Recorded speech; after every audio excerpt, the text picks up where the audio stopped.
안녕하세요. 브랜든입니다. 마켓은 역사적인 달을 마감했고 미래 가격 움직임의 중요한 시점에 있습니다.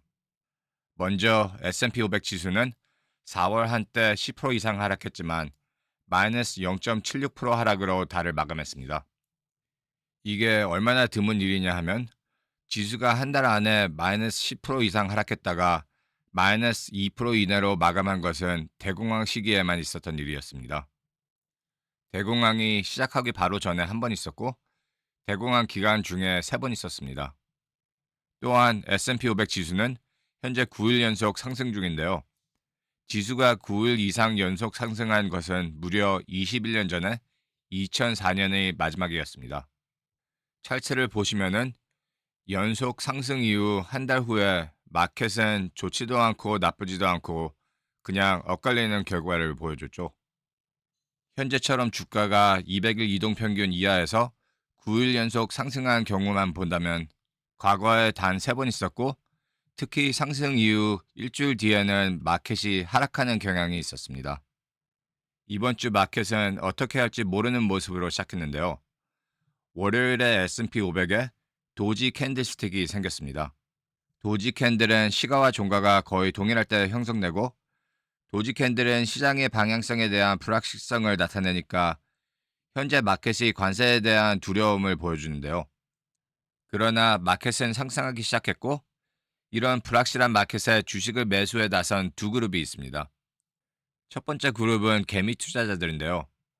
4월의 개미 투자자들은 주식 시장에 사상 최대 금액을 투자했고 이는 3월에 세운 기록을 넘었다고 합니다.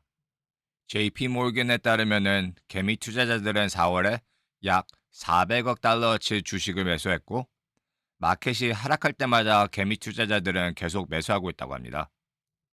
두 번째로 매수에 나선 그룹은 크마르리 트레이드 어드바이저입니다. 쉽게 말해 CTA는 알고리즘으로 마켓 신호에 따라 자동으로 매매를 수행합니다. 골드만삭스에 따르면은 CTA는 2주 전만 해도 쇼트 포지션이었지만 이후 롱으로 전환하며 주식을 매수하기 시작했다고 합니다. 현재 주식시장은 중요한 지점에 도달되어 있는데요. 전 영상에서 제가 S&P 500은 5,550에서 5,650까지 상승한 다음에 다시 하락하고 렉다운이 시작할 거라고 예상했는데 금요일에 S&P 500은 5,686으로 마감했고 트레이더들에 따르면 5,650에서 5,700 부근에 매도 압력이 강하고 이 구간에 저항 수준이 있을 거라고 하는데요. 더 큰 매도 압력과 강한 저항선은 200일 이동평균선 부근, 즉 현재 약 5,750 수준에 형성되어 있다고 하는데 앞으로 몇 주간은 불과 베어 싸움이 예상되며 마켓이 진짜 베어 마켓이 있는지 여부가 보다 명확해질 것 같습니다. 그런데 개미 투자자들과 CTA가 매수하면은 누가 매도하고 있을까요? 헤지 펀드들이 현재 주식을 매도 및 쇼트에 나서 있다고 하는데요. 골드맨삭스, JP모건 같은 금융기관들도 현재의 랠리가 곧 약해질 수 있다고 경고하고 특히 JP모건이 비관적인 입장을 보이고 있으며 CEO 제이미 다임은 1년 넘게 경기 침체를 예측하고 있었는데 제이미 다이먼은 최근에 미국 경제의 최고의 시나리오가 경기 침체라고 말을 했습니다. 경기 침체가 최악의 시나리오가 아니고 최고의 시나리오라고 합니다. 다음 주에 마켓 퍼포먼스에 큰 영향을 줄 수 있는 이벤트가 연준 금리 결정이죠. 현재 금리를 똑같이 유지한다는 마켓 예측이 97.2%이고 실업률도 대부분 괜찮게 나와서 연준이 금리를 내릴 것 같지는 않지만 시청자분들도 아시다시피 트럼프는 연준에게 금리 인하를 강하게 압박하고 있죠. 만약에 파워 연준 의장이 압력에 굴복해 금리를 인하한다면 시장은 급등할 수 있지만 금리를 그대로 유지하면은 마켓에 얼마나 영향이 있을지는 잘 모르겠네요. 그런데 아직도 관세에 대한 뉴스가 마켓에 제일 큰 영향을 미치고 있죠. 트럼프 정부의 관세 메시지는 너무 혼란스러워 시장의 불확실성을 더욱 키우고 있습니다. 화요일에 상무장관 루트닉은 하나의 무역 협의가 완료됐다고 주장했는데 어느 나라와의 협의인지는 밝히지 않았습니다. 루트닉은 총리라는 표현을 썼고 트럼프는 일본과의 무역 협의가 잘 돼가고 있다고 해서 처음에는 일본일 거라는 추측이 많았는데, 그런데 일본은 트럼프의 모든 관세를 전면 철폐할 것을 요구했고, 일본은 심지어 미국 국채를 협상 카드로 꺼낼 수 있다고 뉴스가 나와서 일본은 아니라고 보는데, 일본이 국채 카드까지 꺼내서 미국을 협박할 줄이야. 일본은 진짜 아베 때와 다른 모습을 보여주네요. 이제는 인도가 아니냐는 추측이 나오는데, 루트닉의 발언으로 마켓은 화요일에 상승했지만 아직까지 그 국가가 누군지 안 밝혀져서 실제로 어느 나라와 협의가 됐다는 거에 대해서 의심이 커지고 있습니다. 그리고 물론 중국과의 무역 협상에 대한 긍정적인 뉴스가 나오면 마켓에 가장 큰 영향을 주겠죠.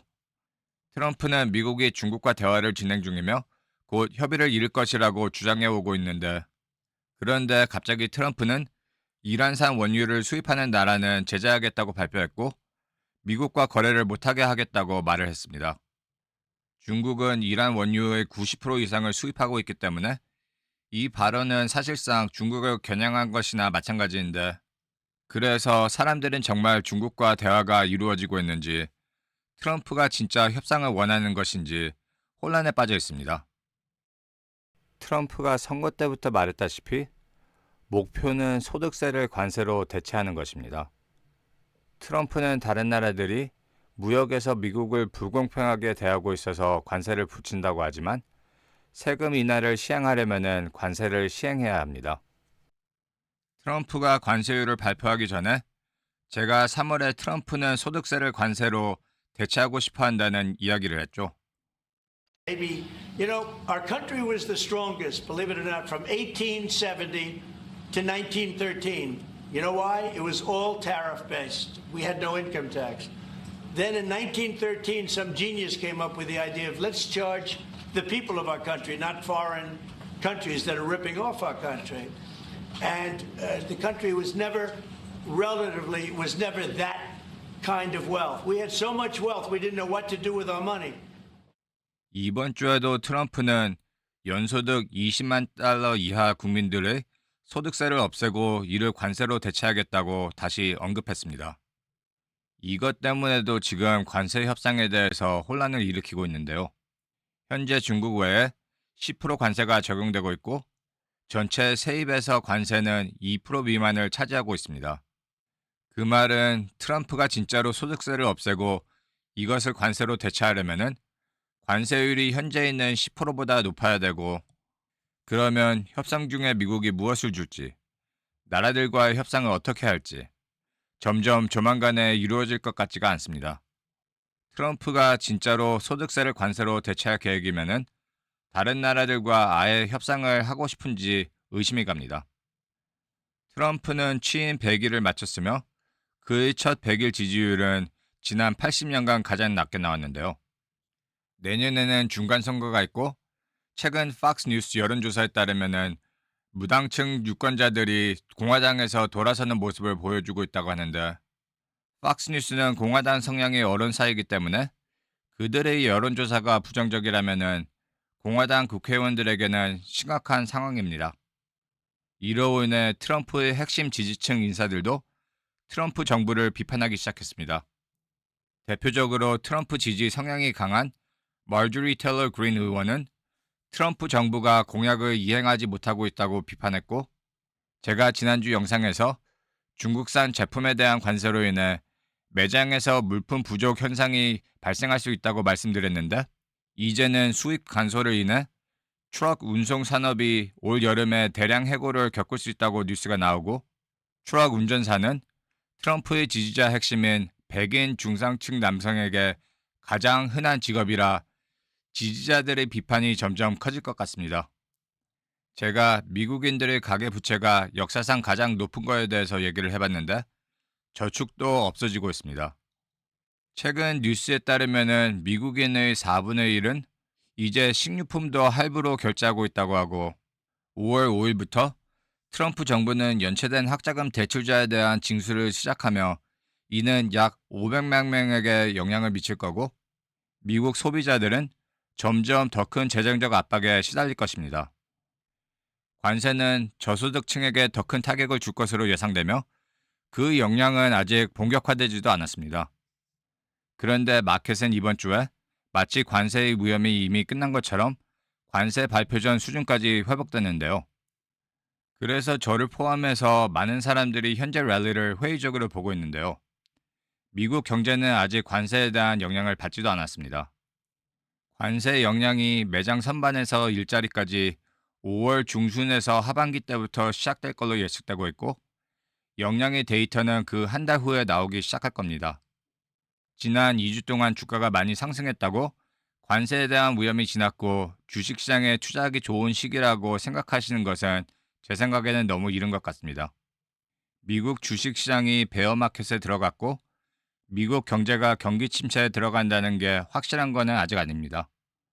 그러나 그것을 피할 수 있는 시기는 점점 작아지고 있고 앞으로 몇 주 안에 경제에 대한 문제가 안 풀리면 미국 경제와 주식시장은 돌이킬 수 없는 지점에 접어들어갈 수 있다고 생각합니다.